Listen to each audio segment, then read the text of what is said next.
People are calling for CU Boulder to stop doing business with a local airline that's been used by ICE to deport people. Today, protesters showed up at a meeting of CU Regents. Thanks for joining us at 4 o'clock. I'm Kim Christensen. And I'm Phil Lipoff. Just last month, Denver City Council voted not to renew an airport lease with Key Lime Air because of its connections to ICE operations. 9 News reporter Jeremy Hohola has been in Boulder this afternoon watching the protest and attending the meeting. Jeremy, now there are no official plans to cancel this contract, but that could change? Yeah, that could very well change. We'll see what happens. Here in Boulder, Key Lime Air is used to transport CU athletes all across the country. The airline is also used by ICE to deport people. Now, this airline has angered some people here in Boulder who are calling on the Regents to cancel the university's contract with the airline. This afternoon here in Boulder, we saw protesters with signs gather about an hour before the CU Regents meeting. They say the university should not be doing business with the company that is doing business with ICE. Key Lime Air has a current contract with CU Boulder to transport its basketball team across the country, and this contract began in 2023. It's set to go through the year 2028. Recently, Denver city leaders rejected a new lease agreement to expand Key Lime's ground space at DIA over its connection with ICE. People here in Boulder are calling for regents to follow the city of Denver's lead. One regent, Wanda James, who is also running for Congress as a Democrat, says she is exploring putting this contract up for a vote. Some of the protesters also took to the podium. We are chauffeuring our Black and Latino student athletes around America on an airline that may also be deporting their families. I can't imagine what that must feel like for our student athletes who are caught in the middle of this. It's a moral issue. So long as CU Boulder continues to contract with Key Lime, we are all complicit in the sins of ICE. Maybe it seems to you that it is an ethical policy of neutrality to be disinterested in the other business of your vendors. You need to understand that neutrality is not how it looks to the general public. Now, according to a statement from the University Systems Office, in most cases, the university does not require contracted companies like Key Lime Air to disclose who else they have as business partners. In the meantime, we've reached out to Key Lime Air through email and phone calls for a response to this issue. So far, we have not heard from the company just yet. So we'll see what the regents do in the coming weeks or months about this call. We're live in Boulder. Jeremy Hohola, 9 News. Okay, well, they've made their voices known, and now we'll see how this plays out and if there's a response from the company. Thank you, Jeremy.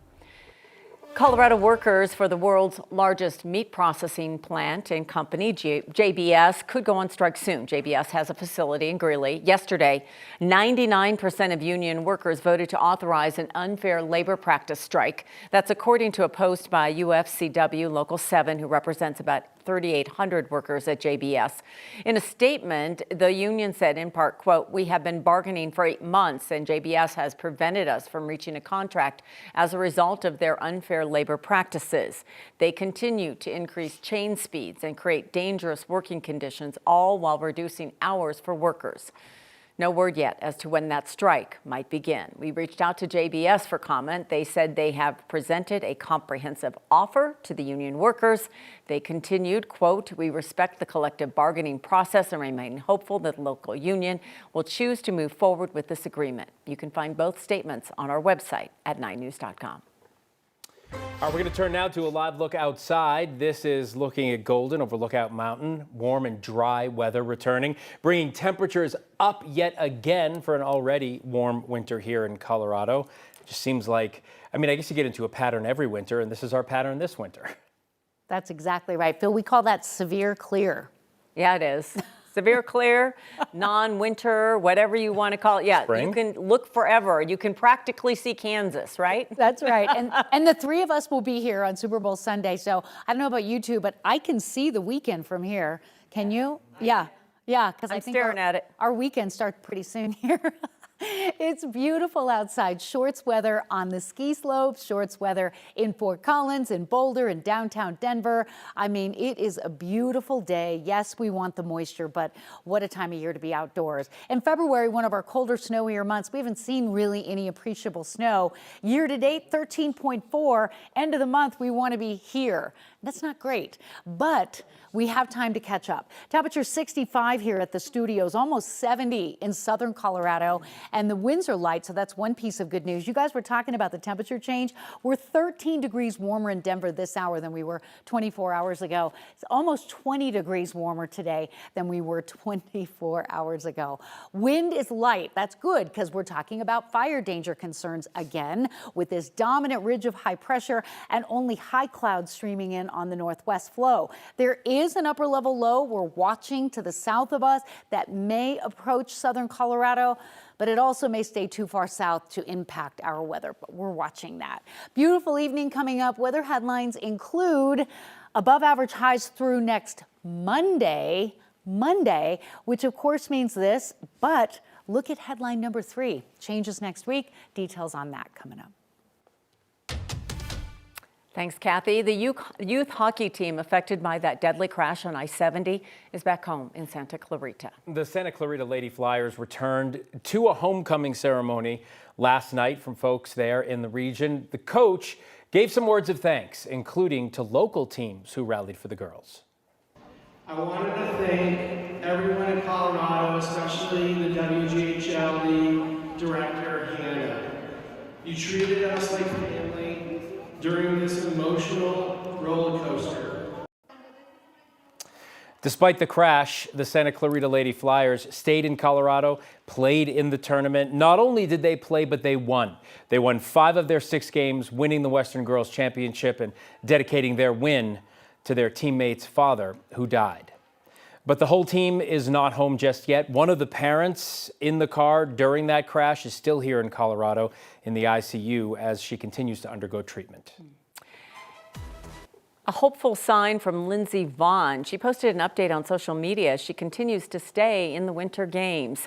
She posted this video on Instagram today of her working out. She looks good. Her caption, "I'm not giving up, working as hard as I can to make this happen. Thank you to my team and everyone for their incredible support. Keep believing." In this video, you see she's got a brace there. She's wearing on her left leg. She completely ruptured her ACL, and it doesn't look like it. She says she wants to continue to go ahead and compete in the Winter Games. She is 41. This is her last big go. She has to complete at least one training run to qualify for Sunday's race. Anybody who's ever had a knee problem is looking at that going, I don't know how that's possible. She's not human. I know. She's an Olympian. Yep. The Food Bank of the Rockies cutting a ribbon of a new much-needed distribution center. This is a live look at Aurora where the ceremony is set to get underway soon. The new distribution center will help with the growing need in the metro area. We have our annual 9 Cares Spring campaign to raise money for the food bank. That starts May 31st, so we'll continue to have more details for you in the coming months as we get closer to it. The Cherry Creek Mall is getting some major upgrades. Their owner targeted Denver and 2 other malls in the country for the renovations. According to our partners at the Denver Business Journal, the price tag, $250 million. Whoa. That's fancy. And it's already a fancy mall. The plans are to implement new designs that will enhance the guest experience. Recently, new businesses have been setting up shop in the mall, and the Simon Group, which owns the mall, wants to build on that momentum. The area around the Cherry Creek Mall is also undergoing major development. Got new apartments there, retail spaces. They're already taking shape. Red Rocks is getting some upgrades during this off-season, and one addition is actually a throwback idea to the 1930s. At the top of those long stairs that you walk up from the parking lots on the east side, a new terrace is under construction. Now you'll be able to pull off those stairs, catch your breath, and take in the views as you move through security. Red Rocks team says the original architecture plans date back to the 1930s, included that terrace there. Now it finally comes to life for the 2026 season. And what's really cool about this space is on the original drawings from 1936, 1939, somewhere in that range, it showed a terrace in this area. So it really is sort of getting something done that was originally thought of way back 90 years ago. The stone and rocks used in this area will match the rest of the venue, we're told. Red Rocks is also building a new merchandise area. It's going to be built in rather than those temporary tents. The summer concert season opens on March 27th with DJ and artist Crank Dat.